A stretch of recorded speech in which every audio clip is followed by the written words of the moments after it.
Hi everyone, this is a short video just explaining a few things about setting up cellos and violins, getting them out of their cases, keeping the bows nice and healthy and ready to play. So, these are my two cases. We have the violin case, which is a little older than yours, I imagine. This belonged to my great uncle, I believe, so a little bit older than some. And the cello case, I'll reveal it there. Really large lid that opens up to the cello, so that is something we have to navigate.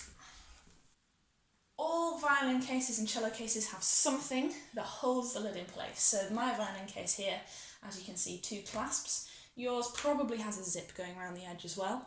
It's absolutely the same with the cello, big zip going around the edge. Make sure that is secure if you're taking it anywhere. You can see the violin is sitting very comfortably in the slot, so that when it's lying there, there's no chance of it moving around or getting broken.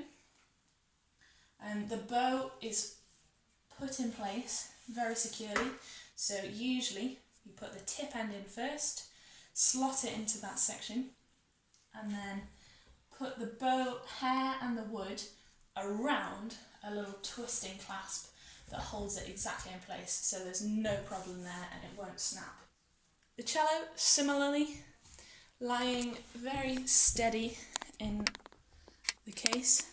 It's got lots of padding to keep it comfy, especially around the bottom there.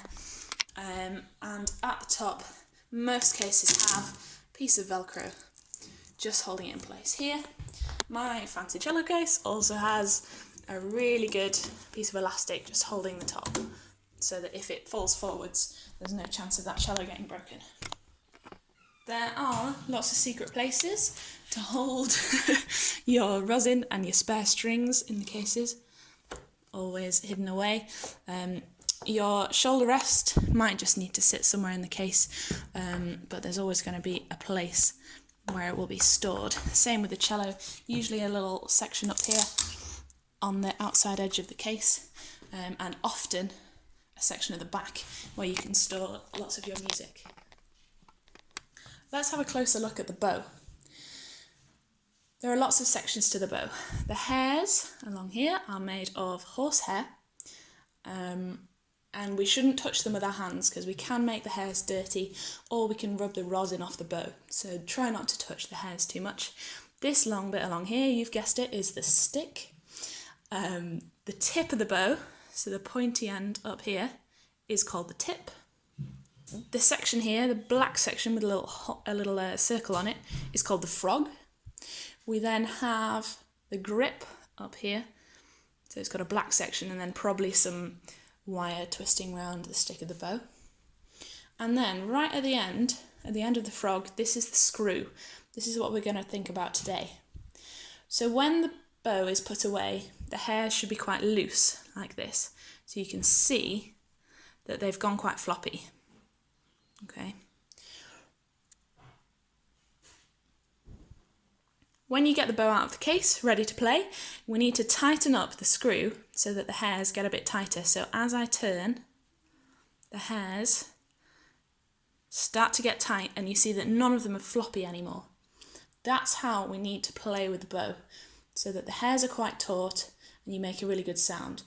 It's worth just practicing how many turns you need to do to make your hairs go floppy. There you go, mine have gone. So mine's only about 3 turns. Work out what yours is. The final thing we're going to do is just put a little bit of rosin onto the bow. So you open up your secret case and grab a box of rosin. I have this old high design. Get it out of the case like this. Mine's in a little cloth.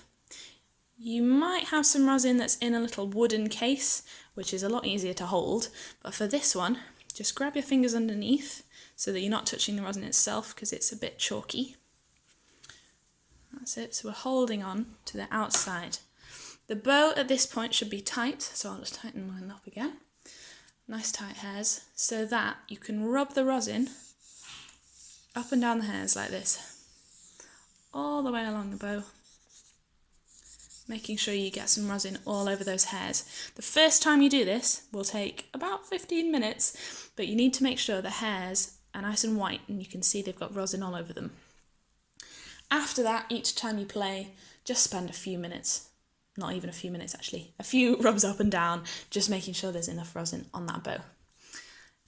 I'm going to put this away, so I'm slackening off the hairs and back into the case, nice and safe.